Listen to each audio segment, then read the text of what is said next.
kuwi duweni hak-hak yang harus kita lampahi nggih. Ya contoh sederhanane sebagai sholat ya kudu duweni wudu nggih. Sebagai sholat gambarane ya kudu duweni wudu iku ya diantarane hak Allah, hak sholat. Wa mimma lan saking perkara wa mimma lan saking perkara rezekna kang paring rezeki sapa ingsun Allah. Wa mimma lan saking perkara rezekna kang paring rezeki sapa ingsun Allah hum ing aladina ay aqtaina tegese paring sapa ingsun Allah hum ing aladina yunfiquna padha nginfakake sapa aladina yunfiquna padha nginfakake sapa aladina ngetokake infak iki ngetokake membelanjakan mensodakokan oleh infak mau fi taatillah ing dalem taat marang Allah fi taatillah ing dalem taat marang Allah walladzina lan wong akeh yu'minuna kang padha iman sapa alladzina iman bima kelawan perkara unzila kang den turunake apa ma unzila kang den turunake apa ma ilaika marang sira Muhammad ilaika marang sira Muhammad rupane ma unzila ilaika ayil Qur'ani tegese Qur'an ayil Qur'ani tegese Qur'an wa ma lan iman kelawan perkara unzila kang den turunake apa ma min qablika saking sadurunge sira Muhammad lan kitab-kitab sing diturunno sadurunge Kanjeng Nabi Muhammad sallallahu alaihi wasallam ayat Taurat iki tegese Taurat sing diturunno ning Nabi Musa wal Injil lan Injil ning Nabi Isa wa ghairi lan liyane Taurat kaliyan Injil ranten Quran niku salah satu kitab Allah Subhanahu wa taala dari 104 yang diturunkan ning alam dunya. Jadi kitab Allah Subhanahu wa taala sing diturunkan ning dunya kuwi jumlahe 104. Cuma sing wajib kita ngerteni secara terperinci cuma 4 tok yaitu rupane Taurat, Zabur, Injil kaliyan apa? Quran. Tapi sadurunge niku sampun wonten 100 kitab ingkang sampun diturunake Allah Subhanahu wa taala. Nggih, cuma sing wajib kita ngerti mau apa. Wa bil akhirati lan kelawan akhirat. Wa bil akhirati lan kelawan akhirat hum utawi alladzina yuqinuna iku padha yakin sapa alladzina ayya'lamuna tegese yakin sapa alladzina. Wis iki menapa kelanjutane wingi nggih. Dadi pancen standar-standar takwa wong diarani mutakin, wong diarani takwa itu pancen ulama wis gawe standar nggih, gawe standar. Ono sing arani penting wong kuwi gak musyrik ya berarti wis diarani takwa nggih. Nisbate wali nggih, aturan itu boten kelaku nggih. Nisbate wali. Keranten wali niku standare takwa niku langkung inggil dibanding wong biasa. Mulane standar dikatakan takwa itu sepenting orang musyrik, itu standare wong-wong umum nggih. Kaya kita iki standare takwa sepenting orang musyrik. Wis iki termasuk beberapa sifat yang dimiliki oleh orang-orang yang takwa. Ciri khas wong takwa iku apa? Sing pertama yaiku alladzina yu'minuna bil ghaibi. Alladzina yu'minuna bil ghaibi.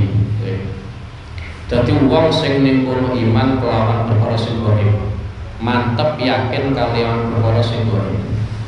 Perkara sing gaib ning kene ditafsiri kalian Imam Jalaluddin As-Suyuti yaiku rupane minal ba'si sapa ditangekno saka kubur. Sing kedua wal jannati lan swarga, sing nomor 3 neraka. Ini dikatakan perkara sing gaib karena memang kita tidak pernah melihat. Kita tidak pernah melihat, kita hanya mendengar informasi-informasi yang di situ valid karena sumbernya saking Rasulullah Shallallahu Alaihi Wasallam, sumbernya saka Al-Quran sehingga dipastikan valid, dipastikan benar. Sehingga perkara-perkara sing gaib kok sampai kita imani berarti nuduhno kita ya termasuk mempunyai salah satu tanda orang yang takwa. Iku kaitannya karo perkara sing nisbate siksa kubur, nisbate nikmat kubur, itu semuanya adalah sesuatu yang gaib karena kita tidak pernah menyaksikan. Kemudian kaitannya karo iman, kaitannya karo iman karena yang diingatkan oleh Rasulullah SAW itu adalah piye carane umat iku selamat kabeh. Umat selamat kabeh. Ora kok umat malah mlebu neraka iki mboten. Mulane sampai wonten keterangan saking utamane umat Kanjeng Nabi somben kuwi separuh penduduk swarga. Separuh penduduk swarga iku dihuni oleh umat Rasulullah. Jadi umpama swarga ditempati wong 100.000 berarti sing 50.000 iku umat Kanjeng Nabi. Saking utamane umat Kanjeng Nabi. Bahkan ada sebagian riwayat yang menyatakan bukan hanya 50%, bukan hanya mengatakan separuh, tapi 2/3.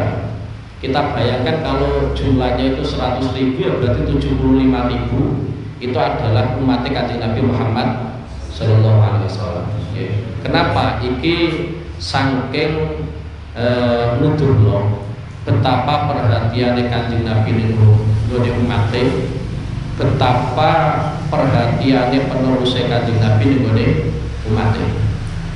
Dan satu-satunya cara kita bisa masuk ning surga Allah Subhanahu wa taala yaiku nganggo iman. Nganggo iman. Lah iman kuwi nek keterangane para ulama itu sebenarnya cakupannya banyak. Sehingga dalam hal ini kita tidak boleh mengklaim dengan ibadah yang kita lakukan kemudian kita yang paling utama betul saged.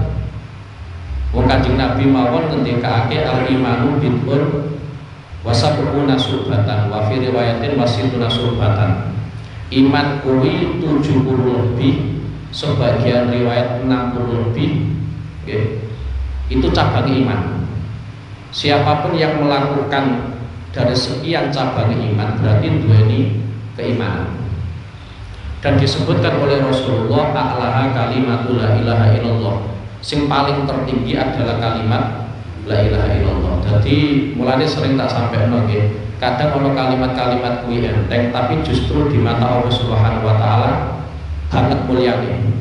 Cukup dengan kalimat la ilaha illallah. Jadi sampai iso ngucapno la ilaha illallah itu sudah klasemen keimanan yang tertinggi, cabang keimanan yang tertinggi. Karena di dunia ini pasti seperti itu. Setiap komunitas, setiap kelompok atau bahkan partai atau yang lainnya pasti punya jargon, punya cuitan-cuitan, kata-kata yang di situ menjadi simbol. Itu pasti. Dan apakah itu salah atau tidak? Itu ya tidak menjamin salah, kemudian tidak menjamin benar. Tetapi yang jelas, di antara ajaran Islam adalah ada satu simbol yang di situ kita akui semua, yaitu kalimat la ilaha illallah. Sehingga kita tidak boleh mengklaim kemudian kalau mereka membuat jargon kemudian mereka salah, betul. Artinya Islam punya jargon tersendiri, mungkin Kristen ya juga punya jargon tersendiri. Itu wajar ya.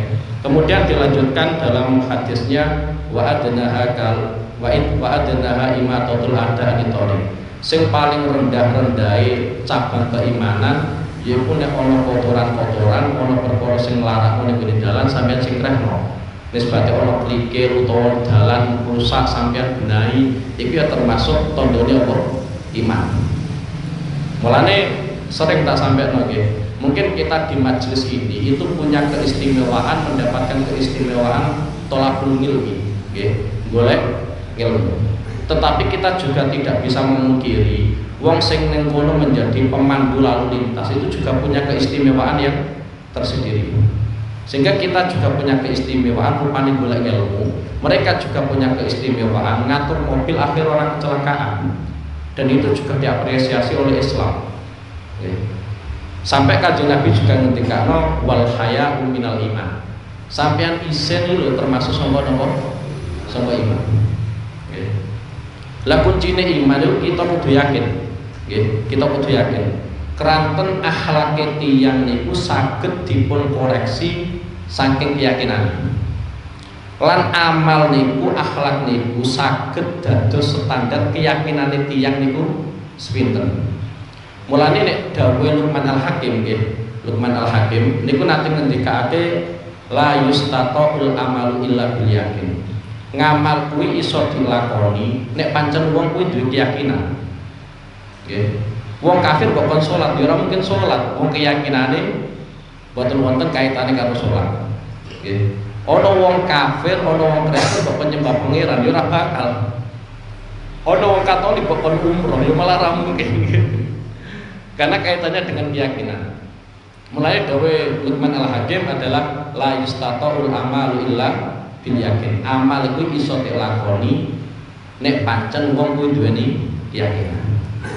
Dan dawuh ini juga dilanjutkan, nggih. Wala ya'malul abdu illa bi qadri yaqinihi. Seorang hamba kuwi iso ngamal soleh sesuai dengan kadar keyakinane piyambak-piyambak. Nek keyakinane saya kandel saya kuat, maka amal soleh ya saya akeh. Kita sebesar satu contoh nggih, nyawang Quran ora kuat suwe, nyawang HP kuat suwe. Iku keyakinane tipis nggih. Ora kok ngenyak boten fakta. Mulane cek keterangane guru-guru kula nggih. Nek sampean bayangno para sahabat itu gak ngetokno. Nggih, bayangno sahabat mboten ngetokake. Dalu kuwi wis salat qiyamul lail, rino kadang poso, dalam kondisi poso ternyata beliau perang. Dan itu semuanya dilakukan. Nggih. Jadi nek dalu qiyamul lail, nek rino poso, pas poso kadang perang. Dan itu dilakukan oleh beliau dalam kondisi sempurna. Itu nek akal waras apa nek akal-akale kita nggih, mungkin orang ngetokno. Tapi kenapa itu semuanya bisa dilakukan oleh para sahabat? Keranten yakine para sahabat dumateng janji Allah, dumateng janjine Rasulullah. Jadi sesuai keyakinan sampeyan. Lah kita itu kadang karo ajaran Quran, karo ajaran Kanjeng Nabi ora patek yakin. Sehingga pun nglakoni iki aku tenanan. Ngaku tenanan. Contoh kasus mengatakan ini contoh-contoh sederhana dan mestinya kita bisa lakukan.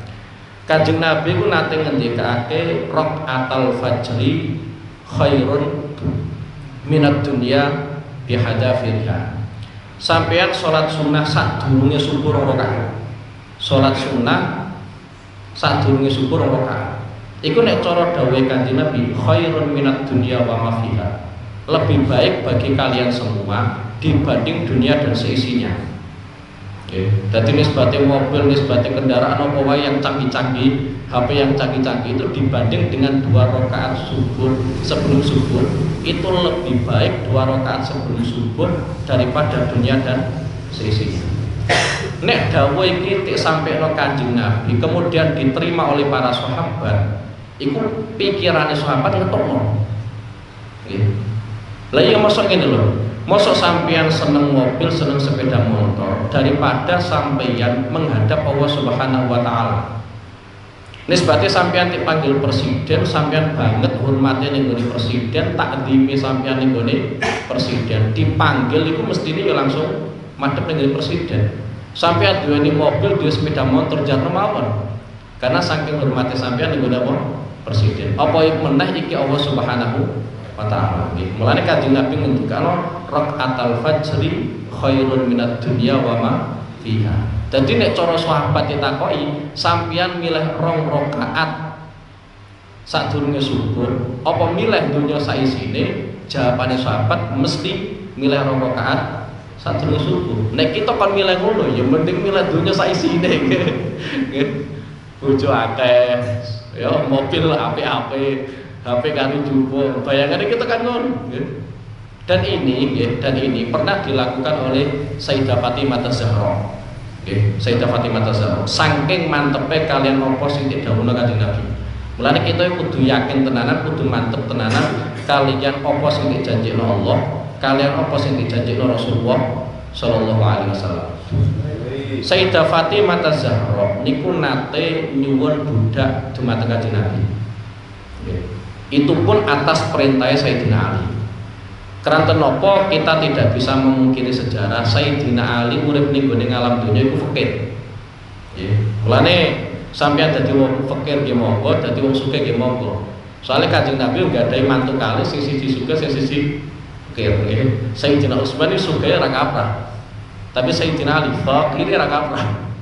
Wong prinsipe Sayyidina Ali ku adunya jifah. Nggih, adunya jifah. Dunya kuwi bangkai. Nek ana wong kok sampai seneng dunya berarti rebutan bangkai. Iku prinsipe Sayyidina Ali. Saya yakin kita gak kuat. Saya yakin kita gak kuat itu prinsip Sayyidina Ali. Mulane nek dawuhe para ulama fakru sholihin iku ikhtiyarun. Fakire wong-wong saleh iku fikir pilihan. Pancen beliau-beliau milih fakir. Ora kok fakir-fakir kita. Nek fakir-fakir kita iku fakir sing ittirariyun. Pancen ditakdirno fakir. Umpama kon milih sugih apa fakir milih sugih. Itu kita nek fakir tiang-tiang saleh iku fakir pilihan. Di antaranya adalah Sayyidina Ali. Sayyidina Ali ku nyawang Sayyidah Fatimah Az-Zahra. Beliau ku gak tega. Mosok putrine Kanjeng Nabi ngelayani nek cara gampangane kuwi wis pokoke nglengkapi omah, wis ngopeni omah kuwi dhewe.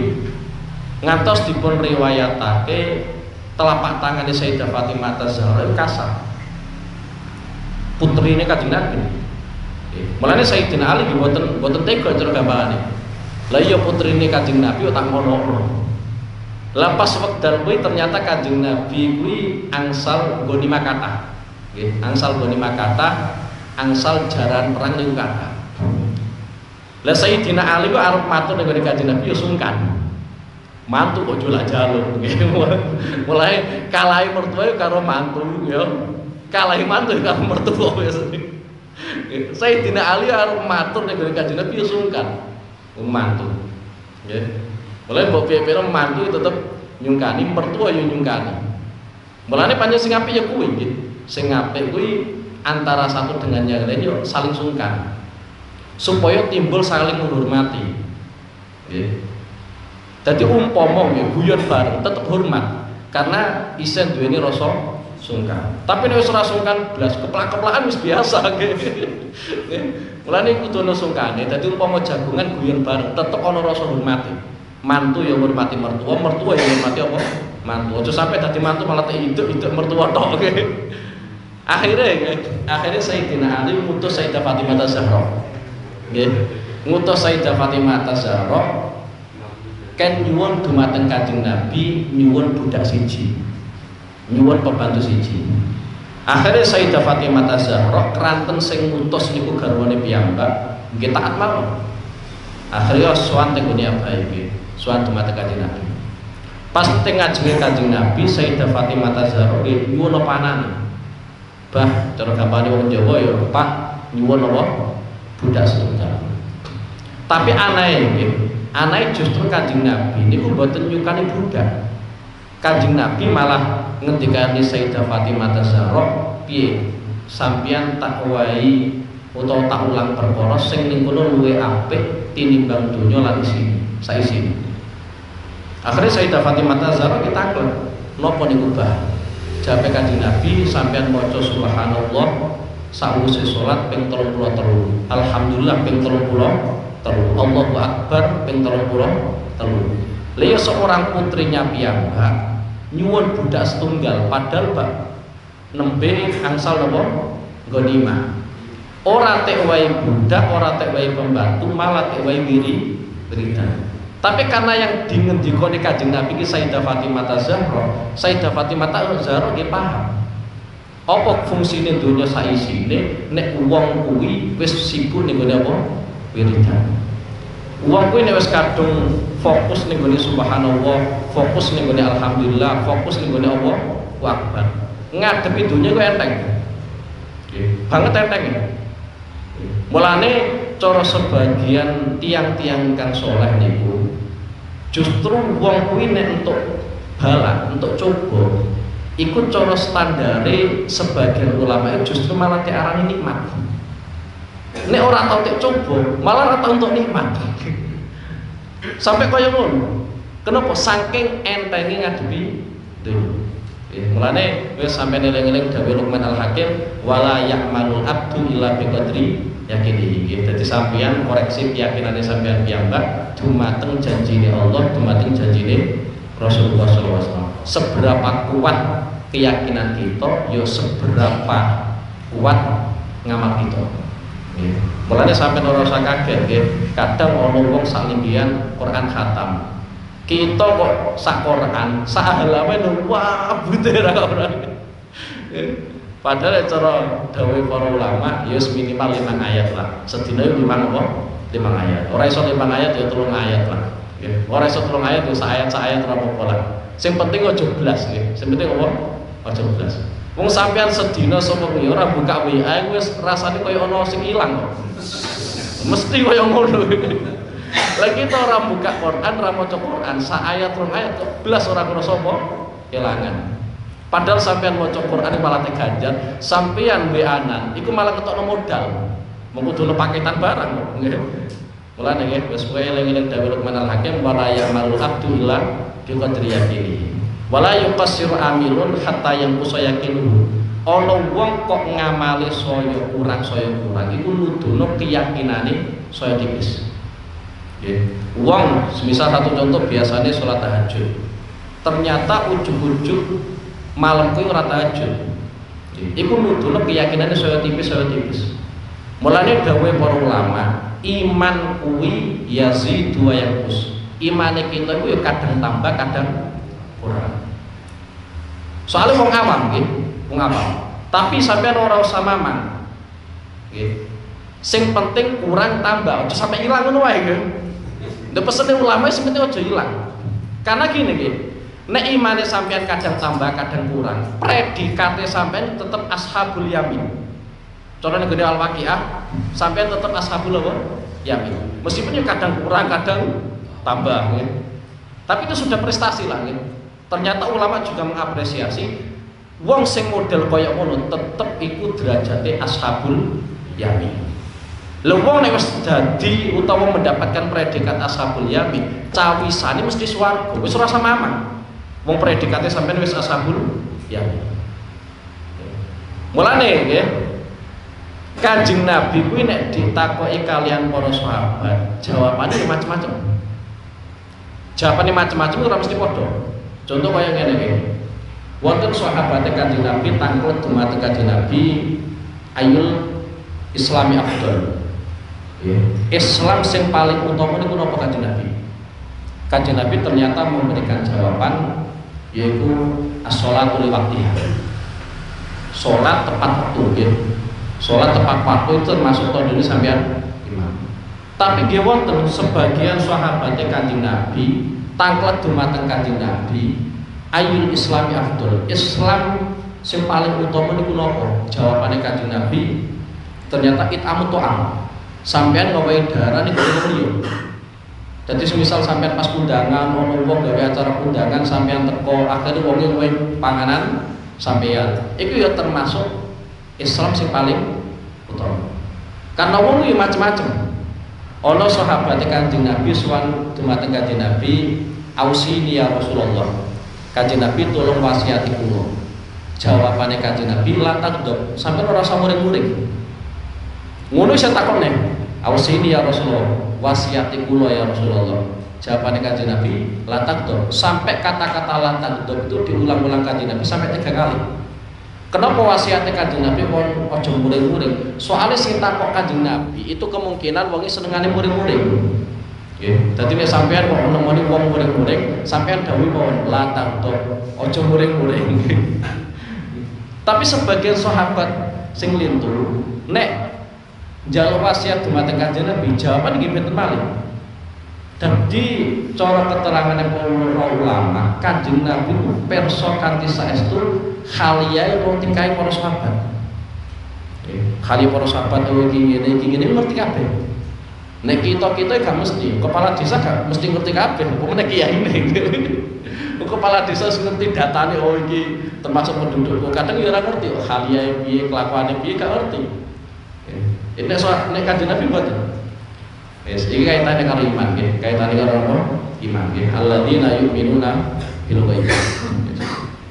Lah sing penting kaitane karo iman nggih, karena wong kuwi ya pancen iki kajian-kajian sing rada rumit iki. Iman kuwi sing penting nganggo ati, apa ya kudu ngucapno syahadat. Padahal repot ya. Padahal repot. Karena kalau kita lihat dalam sejarah, contoh Abu Thalib. Ini bukan bermaksud ngelak-ngelak Abu Thalib, karena Abu Thalib itu seorang paman Kanjeng Nabi, punya jasa dalam kehidupan Kanjeng Nabi. Tapi kita agak mungkin akan mengatakan Kanjeng Nabi hutang jasa kepada Abu Thalib. Anai Abu Thalib itu ketika mau kapundhut, ning gone Sahih Muslim kuwi dijelasno Kanjeng Nabi menawari Abu Thalib. Menawari, ya Ami, hai paman ingsun, ucapkan satu kalimat yang nanti saya gunakan untuk membela engkau di hadapan Allah. Kalimat itu yang dimaksud oleh Rasulullah adalah syahadat. Wahai pamanku, ucapkan satu kalimat yang nanti saya akan membela kamu di hadapan Allah Subhanahu wa taala. Ikut dawuh Kanjeng Nabi ning Abu Thalib ketika Abu Thalib mau meninggal. Lah kalimat itu yang dimaksud adalah kalimat syahadat. Anake Abu Thalib boten ngucapno kalimat syahadat. Boten ngucapno. Tapi Abu Thalib ku yakin Kanjeng Nabi ku yo bener, apa sing digawa Kanjeng Nabi ku yo bener. Akhirnya di kalangan ulama itu timbul permasalahan, piye nek ana wong mantep kalian Allah, mantep kalian Kanjeng Nabi, mantep kalian ajaranipun Kanjeng Nabi, apa sing digawa Kanjeng Nabi diyakini bener e, tapi disuruh mengucapkan kalimat la ilaha illallah, ini gak gelem. Wong ini kita termasuk mukmin ta ora? Piye meneh nek ana wong ngucapno syahadat asyhadu alla ilaha illallah wa asyhadu anna muhammadar rasulullah, ternyata atine kuwi ingkar karo Kanjeng Nabi. Atine ora percaya karo apa sing digawa Kanjeng Nabi. Dadi gelem ngucap syahadat tapi nek atine ingkar karo Kanjeng Nabi. Iku ya termasuk wong iman ta ora? Lah iki kaitane karo babagan iman kalian Islam. Iman karo Islam iku padha apa beda? Jadi ono iman, ono Islam. Lah dalam ajaran Al-Quran, begitu pula ajaran hadis, niku memang dalam kondisi tertentu iman kalian Islam niku padha. Ya, jadi wong kok iman berarti ya Islam. Wong kok Islam berarti ya iman. Oke. Mulane nek ngene Sahih Bukhari juz pertama niku Imam Bukhari nggawe judul Kitabul Iman. Kitab nerangno iman. Tetapi dalam bab itu ternyata di antara hadis yang diriwayatkan oleh Imam Bukhari ternyata ayyul islami afdol. Islam yang terbaik itu apa? Wong bape utawa judule tentang iman, kok isine tentang apa? Islam. Karena memang sebagian kasus iman dan Islam itu sama. Tapi dalam sebagian kasus yang lain, iman dan Islam itu dua hal yang berbeda. Bukti ini apa? Bukti ini diantara dawuh Kanjeng Nabi Muhammad SAW ketika malaikat Jibril kuwi magi kalian Kanjeng Nabi. Pertanyaan pertama yang diajukan oleh malaikat Jibril ning Kanjeng Nabi, akhbirni anil iman. Ya Muhammad, akhbirni anil iman. Wahai Muhammad, ceritakan kepadaku tentang iman itu apa?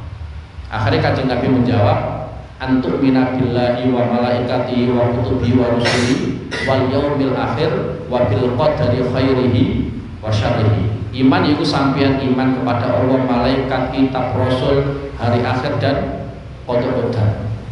Itu kaitannya dengan iman. Kemudian malaikat Jibril takut malih, ya Muhammad, akhbirni anil Islam. Wahai Muhammad, kasih kabar kepadaku tentang Islam itu apa? Jawabannya Kanjeng Nabi, antasyhadu la ilaha illa hu wa anna Muhammadan abduhu wa rasuluhu. Kemudian wa iqamus shalat wa ita'uz zakat wa shaum Ramadan wa hajjul baiti man istata'a ilaihi sabila. Lah saka hadis ini ulama menafsiri antara iman dan Islam itu dua hal yang berbeda. Jadi sampean ora usah bingung, kadang iman dan Islam itu sama, kadang iman dan Islam itu dua hal yang berbeda. Jadi, lagi kaitannya nek ana wong, nek ana wong atine ku iman. Atine iman. Tapi kon ngucapno syahadat kok ternyata gak gelem. Nggih, kon ngucapno syahadat kok ternyata gak gelem. Iku cara aturan duniawi tetep divonis kafir. Lagi-lagi. Dalam aturan duniawi tetep divonis kafir. Maksudnya divonis kafir ngene. Umpama ya, bapake Islam, anake mantep nek ajarane Kanjeng Nabi ku bener. Apa sing digawa Kanjeng Nabi bener. Tapi disuruh mengucapkan kalimat syahadat ternyata mboten kersa. Anake kuwi engko ora entuk warisane bapake. Soale apa? Wong beda agama kuwi ora iso waris. Bapake Kristen, anake Islam, anake ora iso waris. Bapake Islam, anake Kristen atau Katolik ora iso waris. Dalam urusan warisan ini agama harus sama. Begitu pula dalam urusan penguburan. Nek ana wong kafir ora oleh dikubur ning gone pemakaman muslim. Terus meneh dalam urusan pernikahan, dalam Islam nggak boleh ana wong Kristen kok rabi wong Islam. Nggih. Lah nek wis kadung piye? Ya tetep gak sah, tetep gak sah. Itu kaitannya dengan beberapa kasus duniawi. Kalau memang ada orang atine kuwi mantep tapi ora gelem ngucapno dua kalimat syahadat. Tapi nek sampe ning gone akhirat piye? Nek cara dawuhe para ulama, mayoritas ulama ngendikane tetep masuk swarga. Nggih, tetep apa? Masuk swarga. Iku sing pertama nggih, nek ana wong atine mantep tapi ora gelem ngucapno kalimat syahadat. Atau sebaliknya kuwi gelem ngucapno dua kalimat syahadat tapi atine ternyata ora percaya karo apa sing digawa Kanjeng Nabi. Lagi secara hukum duniawi divonis Islam. Nggih, divonis Islam. Berarti engko nek mati tek kubur ning gone pemakamane wong Islam ora salah. Paham ya? Tapi sampe ning gone akhirat yo aja arep-arep masuk ning gone apa? Swarga. Nggih. Lha iku sing dimaksud innal munafiqina fi darkil asfali minan nar. Sampeyan wong munafik kuwi ning gone neraka sing paling isor. Lah wong kuwi nek kafir ora usah sampeyan ndongakno. Ana wong kafir mati, innalillahi wa inna ilaihi raji'un. Semoga Allah mengampuni dosa-dosanya. Wong kafir ora usah sampeyan apa? Ndongakno. Lha iya bener. Kanjeng Nabi kuwi saking sayange ning gone umat, saking sayange iki. Karena Kanjeng Nabi nek ana umate mati kafir wis susah tenan. Ora kembar saiki, nggih, teroris-teroris kuwi. Nek ana wong kafir mati ning gereja seneng ora kabar.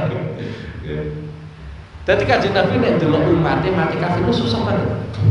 Sampai wonten kejadian sing tragis wong sampai Sayyidina Umar menarik Kanjeng Nabi.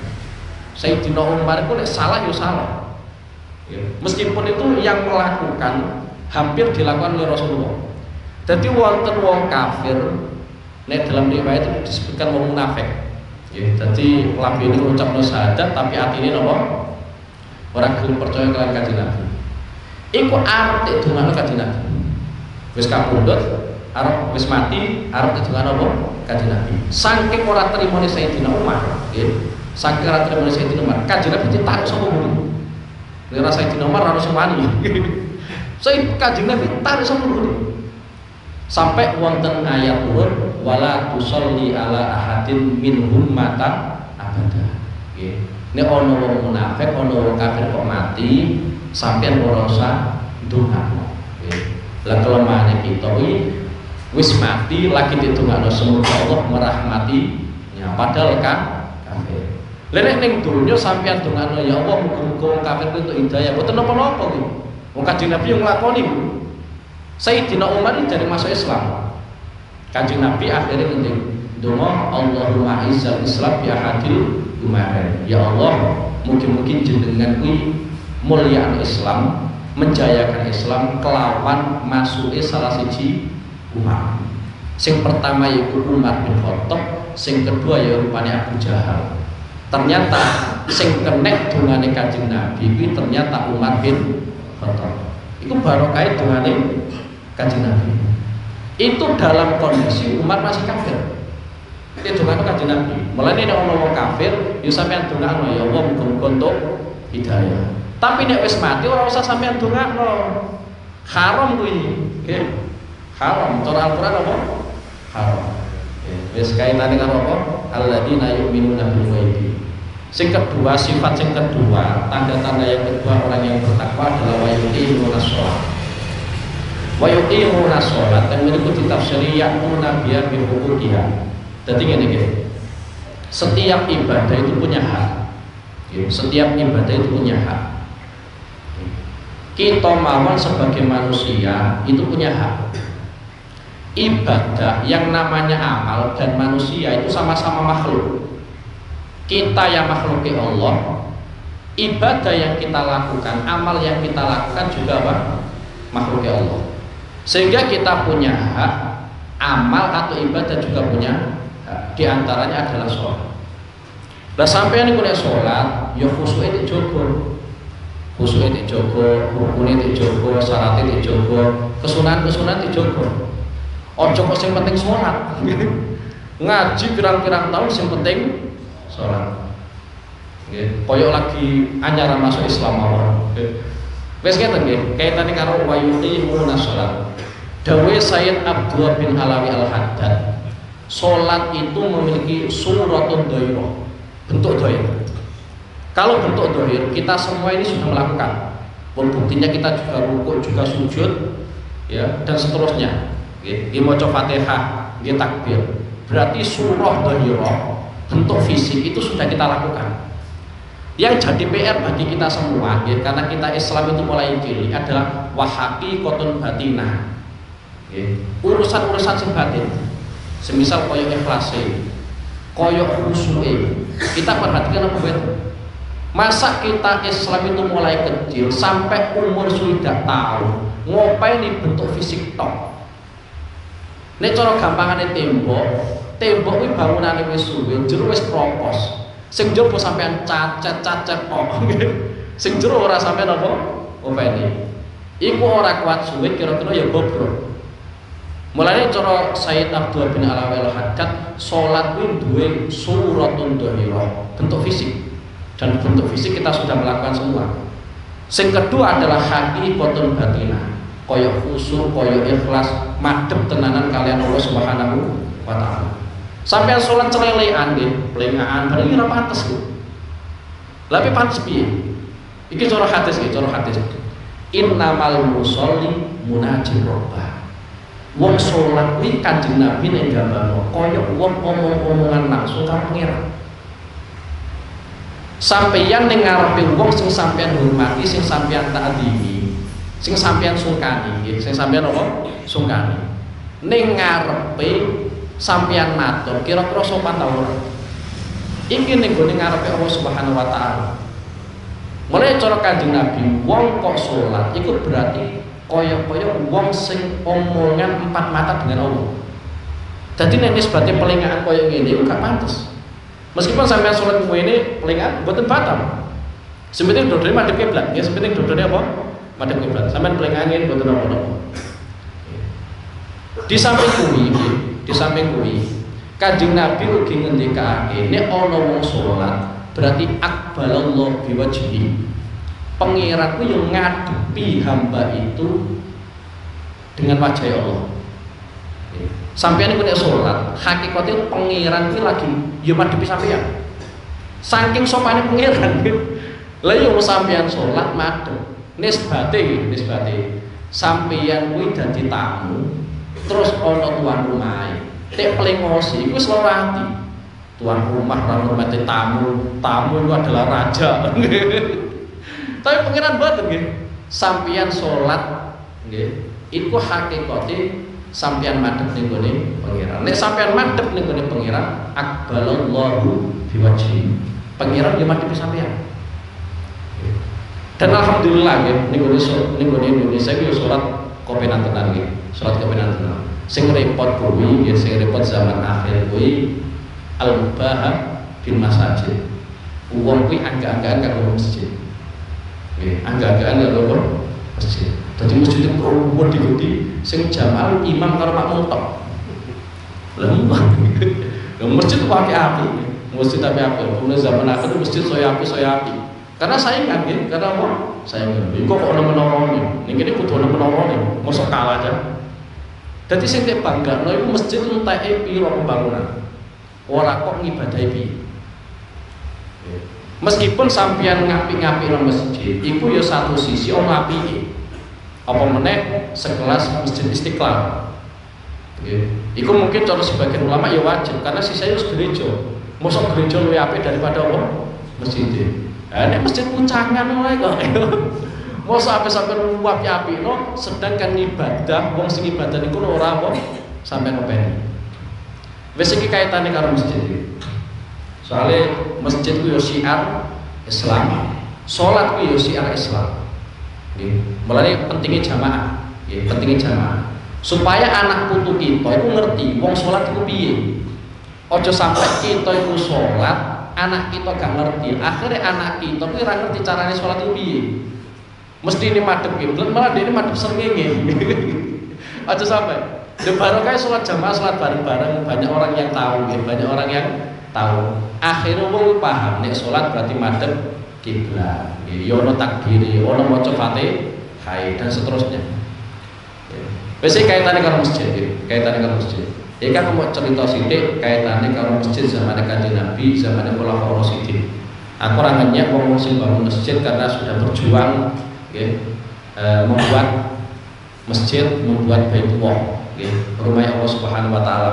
Apa meneh nganggo dalil Kanjeng Nabi mabana masjidan banallahu baitan fil jannah. Wong sing bangun masjid sorbet ing surga tik gawekno bangunan kang luwih. Wes meneng ya. Bangun masjid sorbet ing apa? Surga tiga rumah. Wis kaitane karo zaman Kanjeng Nabi. Zaman Kanjeng Nabi kuwi masjid iki saka grup. Cakake saka grup. Payone iku ya saka wit kurma. Banget sederhana. Yo ora ono keramikan ora ono, papingan yo ora ono. Mulai zaman Kanjeng Nabi lho akeh. Di mana sahabat nek sujud baru ya ono debune. Itu akeh. Bahkan nek sholat duhur kok dalam kondisi banget panasnya, cuaca banget panasnya. Kanjeng Nabi ngomong, abridu bis sholat. Rodo te undur sholatnya, kan sekiranya rodo adu sithik. Soalnya nek pasir Medina, tanah Medina, kok waktu panas, kenek batu, ya melocot tenang. Ya orang nganggo sajadah, orang nganggo apa? Sajadah. Saya kira genah, wis tek keramik iki, bisa tek karpeti, engko saja sajadah. Akhirnya turun. Orang sholat malah turun. Iku sampeyan kasih Nabi. Ndas tuh. Mulane nate Sayyidina Ali kuwi iki rasa sampean critakno ngene anak putu kok iki mulang nggih. Sayyidina Ali pernah tukaran karo Sayyidah Fatimah. Wong jenenge Maulah. Iki Sayyidina Ali, pomene sampean sampingan tukaran biasa wae lho itu. Nggih. Dadi karo bojo tukaran iki biasa wae. Sayyidina Ali tukaran karo Sayyidah Fatimah. Akhirnya Sayyidina Ali medal saka dalem teng masjid. Lepas teng masjid Sayyidina Ali itu Ini salah satu cara untuk sebagai solusi lah menghindari amukan istri ya keluar rumah. Ini sampai di masjid kan gak mungkin ya mau warung gue. Katanya ini di masjid katanya kok mokal. Dan Sayyidina Ali di masjid. Sare teng mriku ya. Sare teng mriku. Lah Kanjeng Nabi pas ketepaan ning gene daleme Sayyidah Fatimah. Kok niku Sayyidah Fatimah orang Sayyidina Ali. Lah Kanjeng Nabi turun di kandang ini paham Kanjeng Nabi. Akhirnya gue Sayyidina Ali ternyata di masjid. Pas ning gone masjid beliau sari pipine ora debune. Pipine Sayyidina Ali. Sampai Kanjeng Nabi manggil Sayyidina Ali, "Ya Abaturah kum." Wahai bapake debu, ngadeg sira. Karena pipine ora debu. Ya Abaturah kum. Wahai bapake debu sampean apa? Tangi. Sampai Sayyidina Ali ngendikano ora ana gelar lakop sing paling tak senengi kaya senengku karo lakop Abaturah. Soalnya gelar kuwi resmi saka Kanjeng Nabi Muhammad sallallahu alaihi wasallam. Iku nuduhno masjid Kanjeng Nabi ora keramikan. Nggih. Saking sederhananya sahabat. Kita itu sudah enak, sahabat yo orang, wali yo durung. Dadi sahabat kan gak mungkin loh, sahabat itu kudu ningali wajahe Kanjeng Nabi. Nek wong saleh kan kemungkinan masih berpeluang besar lah. Wali juga sama, pasti berpeluang apa? Besar. Jadi nudono itu masjid Kanjeng Nabi mboten keramat. Lah akhirnya saat mantunipun Kanjeng Nabi kapundhut, pemerintahan dipegang Sayyidina Abu Bakar. Dipegang Sayyidina Abu Bakar. Sayyidina Abu Bakar itu punya prinsip apa sing dilakoni Kanjeng Nabi itu. Mulai zamannya Abu Bakar ini masjid tidak mengalami perubahan sama sekali. Zamannya Sayyidina Umar itu sudah ada perubahan sedikit. Ya, sudah ada perubahan sedikit. Karena bayangannya Sayyidina Umar, wong Islam saya akeh. Akhirnya ya kudu diambak. Akhirnya kudu diambak. Soalnya pun jamaah di masjid. Kita kan lebih menikmati sholat di rumah, sholat dewian. Soalnya kira-kira nek jungkar-jungkir cepet tuh. Akhirnya sing gede meneh erane Sayyidina Utsman. Erane Sayyidina Utsman itu besar apa masjid direnovasi besar-besar. Saking akeh wong Islam. Soalnya wong biyen iku nek Islam, iku harapane beliau, iku marang di Madinah. Nek sahabat Kanjeng Nabi boten. Sahabat Kanjeng Nabi itu senang metu sama Madinah untuk menyebarkan Islam. Tapi orang-orang yang di luar Madinah, yang awal mulanya tidak Islam kemudian Islam, senengannya orang di Madinah. Mulane masjid Kanjeng Nabi saya gede erane Sayyidina Utsman bin Affan. Saking akeh jamaah ning masjid. Artinya gini loh ya. Iki tak critakno kabeh erane Kanjeng Nabi, erane Khulafaur Rasyidin, ana masjid sing gede-gede kuwi nek pancen diperlukan. Jamaah itu pirang-pirang. Saiki jamaah apa masjid itu apik-apik. Jamaah lho, masyaallah, magrib tok rame. Ngisa wis goleki makmum kangelan. Nah, aku pernah ceritanya mau grogol yang ngono. Masjid tuh nek magrib tuh rame. Bareng ngisa lho. Kari sandal rompasang, siji imam loro makmum. Padahal maghribe ngomong terang. Lah kelemahan meneh, masjid itu luar biasa. Waqfun lillah. Ya, tiwaqafno krana Allah Subhanahu wa taala. Sehingga jangan sampai masjid itu tidak digunakan untuk sholat. Kadang sebagai takmir kebablasan. Aku ora kritik takmir, tapi itu hukum. Lah iya, nek pengen ngunci, pintu utamanya dikunci monggo lah. Sing penting ana teras-teras masjid sing ngono iso tegawe apa? Salat. Wong kadang gerbangnya bareng dikunci kok. Wong arep salat kangelan. Mau aku pernah yo saka Lamongan arep mulai, nggih, wis madhep maghrib, nggih, ape salat ngasar. Nggih. Golek masjid itu kangelan, bareng nemu masjid gerbangnya ditutup, ape tak buka piye? Apa yang munggah pagere yo piye arane maling santri malah apa maling. Ya umpama ditutup pintu utamanya gak apa-apa lah, yang penting dikasih tempat apa lokasi-lokasi digunakan untuk apa? Digunakan untuk sholat. Dan di samping kuwi, ya di samping kuwi piye carane masjid itu jadi rame. Ora oleh sekelas takmir, sekelas takmir. Takmir itu kan hanya diberi wewenangan oleh Islam untuk mengelola masjid piye caranya dadi apik. Ojo malah meruntuhkan apa? Masjid. Semisal diantaranya meruntuhkan kayak gini, diantara meruntuhkan. Nek ono nek zaman biyen zaman biyen keterangan para ulama, nek ono imam sholat kok ternyata fasik diangkat jadi imam, kuwi gak sah. Jadi semisal ono Syiah ternyata fasik, diangkat pemerintah awakmu jadi imam, untuk iskas pemerintah awakmu jadi apa? Imam. Pengangkatan bersah. Kenapa? Karena itu tidak mengandung maslahat kanggo masjid. Saking terhormati masjid, ya saking terhormati masjid. Ojo sampai tanah-tanah masjid itu sampai gawe sapi teng. Tanah masjid, tanah terhormat. Ojo sampai sampean gawe sapi teng, gawe tempat apa? Nguyuh ojo sampai. Tanah masjid tanah suci. Meskipun biyene itu bekas lah, cara gambarnya bekas pembuangan sampah, pembuangan teleton gitu. Biyene gitu. Tapi sekali dia wakafnya dadi masjid, itu dadi tanah suci. Ora oleh sampean gawe sepeda ning kono. Ora oleh sampean gawe toilet ning kono. Boten nangsa. Nek wis kadung, itik rubono. Lha mosok ana masjid sampean isini.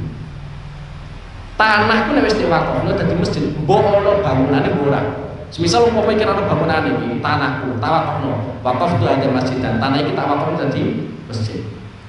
Mbok ana bangunane mbok ora, status tanah iki wis masjid. Ora oleh sampean kotori. Nggih. Mosok te arani haram kudu te keramik dhisik kan ora kudu. Apa meneh tanah masjid kemudian apa? Te toilet nggih. Lain masjid cangan piye? Mbah sing wong tuwa-tuwa kula biyen kok piye. Aku ora iso mempolis. Nggih. Kenapa ya? Soalnya aku ora ngerti sejarah ya. Tapi sing jelas ya, cara aturan Islam nek ana tanah tek wakafne dadi apa? Masjid. Ora wis sampe gawe toilet teng mriku, ya. Gawe apa? Sapi dan teng mriku mboten langsung. Kudu ning gone tanah sing ning kono mboten tek wakafno kanggo apa? Masjid. Biasanya kaitannya karo apa? Masjid nggih. Kemudian sing tanda yang selanjutnya adalah wa mimma razaqnahum yunfiqun. Tandane wong takwa kuwi wong iki gelem infak. Gelem sedekah iki gelem apa? Sedekah entah itu zakat atau sedekah sunnah. Karena bukti sampeyan iman tenanan iku yo gelem ngetokno duit. Mulai cara dawuh sebagian ulama sangka dawuh iki kita kudu memperhatikan tiga perkara. Siji kaitane karo ati, yaiku rupane alladzina yu'minuna bil ghaibi. Kudu perhatikan. Nggih. Kaitane karo ati.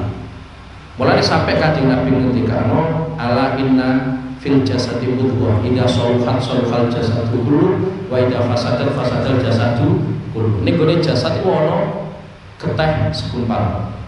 Nek getih segumpal iku apik, ya akhirnya seluruh jasad itu apik. Nek segumpal dari ternyata ya seluruh jasad yang mesti elek. Ala wahya al-qalbu. Kanjeng Nabi ngendikano tidak lain dan tidak bukan itu adalah hati.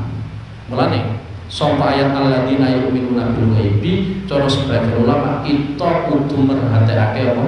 Hati. Sing kedua kita kudu memperhatikan badan dengan wayuqimunas shalah. Sing terakhir yaitu wa mimma razaqnahum yunfiqun. Kita kudu memperhatikan harta kita. Harta yang kita bawa selama itu dari jalur yang haram, yang halal, itu terhormat. Bahkan uang 500 rupiah itu terhormat. Bahkan sampai kanjeng Nabi ngendikano man qutila duna malihi fa huwa syahidun. Contoh misalnya sampai duwe duit 500 rupiah ning gone meja, tik colong perampok, sampean gudang, akhirnya sampean mati syahid ini hanya membela 500 rupiah. Kenapa? Saking terhormati. Saking terhormati. Lah kenapa uang ini jadi terhormat? Karena kita mengucapkan dua kalimat syahadat. Sehingga uang 500 ini apa? Terhormat. Sampai umpama kita belani duit 500, akhirnya kita mati dalam kondisi mati apa? Syahid. Daripada sampai kebakar meskipun itu syahid mending belo 5. Dan ini tidak dikatakan mati sia-sia, ya. Komentar mau lah iya 500 wit ibolani sampai mati gitu. Aja, iki perintah kanjeng Nabi. Karena gini kan. Nek duit 500 iki sampai tetep ning gone tangane perampok, akhirnya dikonsumsi, efek eleke ning gone perampok. Engko nek duweni anak ya berpengaruh ning gone apa? Anak. Jadi hanya uang 500 ini berakibat berkelanjutan. Mulai Sayyidina Abu Bakar itu nanti ngriwayatake hadis kullu lahmin nabata min haram fannaru labi. Daging kok tumbuh saka perkara sing haram, yang paling layak, tempat yang paling layak bagi orang tersebut adalah neraka. Karena mbok piye-piye duit 500, duit 1000, duit 2000, kalau itu hasil haram itu nanti pengaruh ning awak kita, berkelanjutan ning gone anak kita. Engko nek anak kita duweni anak yaiku putu kita akhirnya berkelanjutan. Mulane kanjeng Nabi wis bener ya, man qutila duna malihi fa huwa syahid. Lan sangka ayat wa mimma razaqnahum yunfiqun iki kita diajari Quran sing penting ana sing sampeyan infakno. Mimma itu sebagian. Cara aturan Islam sebagian itu tidak harus 50%. Nisbati sampeyan duwe duit 100.000, sampeyan sedekah 2.000 itu sudah wa mimma razaqnahum yunfiqun. Saya tidak mensyaratkan 50%. Sebenarnya sebagian ana sing diinfakno. Kemudian umpama sampeyan takon, lah sing terbaik ning ndi? Ning gone keluarga dhewe. Bukan kepada orang lain. Saya tidak mengajari sampeyan kudu pelit mboten nggih. Mboten pelit nggih. Tapi sedekah infak yang terbaik adalah infak yang kita serahno ning gone keluarga dhewe. Kenapa? Nek dawuh Kanjeng Nabi, nek sampeyan sedekah ning gone keluarga piyambak, ning gone famili piyambak, silatul wasdaqah. Iku adalah perekat tali silaturahim. Sing kedua adalah sedekah. Dibanding sampean sedekah ning gone wong liya, itu murni atas nama napa? Sedekah. Boten kagem mempererat tali silaturahim. Wa mimma razaqnahum yunfiqun. Sebenarnya sebagian. Lah cuma wong ku makome dhewe-dhewe makome. Ono kaya ngene. Fi maqami sahab nggih. Makome lomo nggih. Kaitane karo lomo. Iku pancen macam-macam wong. Ana wong kuwi sing tik sedekah ono separuh. Nggih. Ning gone ilmu tasawuf nggih, kaitane karo ahli-ahli tasawuf. Niku kan wonten 3 istilah. Siji sahok. Iki nek umpamane Jawa yo lomo kabeh. Siji sahok, loro jud, sing nomor 3 ithar. Iki cara sebagian ulama ana bedane. Siji sahok, loro jud, 3 napa? Ithar. Sahok kuwi nisbate wong sedekah 50% tik sedekahno, sing 50% kagem pribadi. Nisbate sampean duwe duit 100 berarti sing 50.000 sampean sedekah. Sing 50.000 gawe kopi dhewe. Iku berarti darane apa? Sahok. Sing tingkatan sing dhuwure meneh iku jenenge jud. Jud kuwi sing tik sedekahno luwih akeh daripada sing kanggo pribadi. Nisbate sampeyan duwe duit 100.000 berarti sudah 1000 sampeyan sedekahno, sing 40 kagem pribadi. Iku jenenge jud. Sing ketiga, iki sing paling abot. Iki makome Abu Bakar iki. Iki kabeh ya sedekahno. Iku Abu Bakar. Jelas abot. Iya nek sampe asline sampeyan iso nggih. Nggih. Mun padha iku iso nek padha. Duweni duit 5.000 ngopi bareng-bareng bar kuwi iso mangan juga lu utang gitu. Artinya punya uang sedikit tapi bisa mensedekahkan semua. Dan sedekah itu tidak harus kita merasa kehilangan. Sering kali ya aku nek nggone pondok tak wae resep nggih. Cara gampangane sampean duweni duit 5.000 sampean ngopi sak cangkir bareng karo kancamu. Iku sampean iso menikmati kopi, tapi sampean gak sadar nek iku sampean apa? Sedekah. Dadi ana sahok, ana jud, ana apa? Ithar. Telu-telune kita gak masuk. Lha iya telu-telune gak masuk. Wong sahok 50% ya sedekah, sing 50% kanggo pribadi. Kita kuwi dunyane akeh, dunyane akeh. Tapi 50% belas ora sing metu. Jud apa meneh? Sing luwih akeh ya sedekahno, sing sithik kanggo pribadi. Isar apa meneh? Nek makome Abu Bakar iso. Makome Abu Bakar iso. Ketika Kanjeng Nabi ngumumno peperangan ini butuh dana banyak. Nek mboten tempat perang Tabuk nggih, perang Tabuk. Iku Kanjeng Nabi ngumumno nggih. Iki perang butuh dana akeh. Sayyidina Umar saking pedene nisfu mali, separuh hartanya digawa menghadap Kanjeng Nabi. Kanjeng Nabi, iki sedekah. Ya kudu modal nggih. Aja kok jerit-jerit, ayo sedekah tapi ora tahu apa. Sedekah ayo jariah tapi ora tahu jariah. Nisfu mali separuh harta ini Sayyidina Umar. Saking pedene Sayyidina Umar, wah saat inilah saya mengalahkan Abu Bakar. Ujuk-ujuk ning gurine Sayyidina Umar, ono Abu Bakar nggawa seluruh hartanya. Nggawa seluruh hartanya niki saking kula Kanjeng Nabi. Kanjeng Nabi yo takok, nggih. Lah kanggo keluargamu napa? Allahu wa Rasul. Sing tak cawisno kanggo keluargaku Allahu wa Rasul. Sayyidina Utsman yo akeh. Sampai perang itu 40 miliar kira. Sayyidina Utsman. Saking sugih. Dalam hal ini butuh sugih-sugih banyak. Dalam urusan infak itu sebenarnya tidak harus kaya, tidak harus kaya. Tapi memang dalam beberapa peperangan Kanjeng Nabi itu banyak butuh dana. Di antara Sayyidina Utsman, Sayyidina Umar sing duit. Dan tidak ada Sayyidina Ali dalam urusan sedekah itu tidak ada. Meskipun beliau ikut perang. Karena Sayyidina Ali tadi beliau itu dalam kondisi apa? Fakir. Jadi wa mimma razaqnahum yunfiqun itu menjadi simbol sampean takwa. Kemudian dilanjutkan tanda yang selanjutnya walladzina yu'minuna bil ghaibi. Iki kaitannya karo wong Yahudi wis. Kitab sing diturunkan Allah Subhanahu wa taala niku ning alam dunya itu ana 104. Biasane eling-eling 104 meskipun kita itu hanya dikenalkan siji Quran, Taurat, Injil kalian apa? Zabur. Tapi hakikatnya wonten 104. Cuma saliyane patang kitab kuwi nek ning Quran te istilah suhuf. Sampai sering krungu suhuf Ibrahim wa Musa. Itu dalam istilah para ulama ya kitab. Nah, selain kitab 4 ini ono 100 sing kita harus iman tapi secara global. Ora usah ngerti detail. Sing 50 itu diterima oleh Nabi Sis. Nabi Sis kuwi putrane Nabi Adam sing terakhir sebagai penerus Nabi Adam. Soalnya Sayyidah Hawa kuwi nek lahir loro lanang itu. Jadi lahirnya kuwi 21 kali. Karena memang putrane Nabi Adam itu totalnya 41. Kabeh totalnya 41. Nek sak lahiran kuwi loro lanang itu. Jadi mulai biyen wis ana bayi kembar.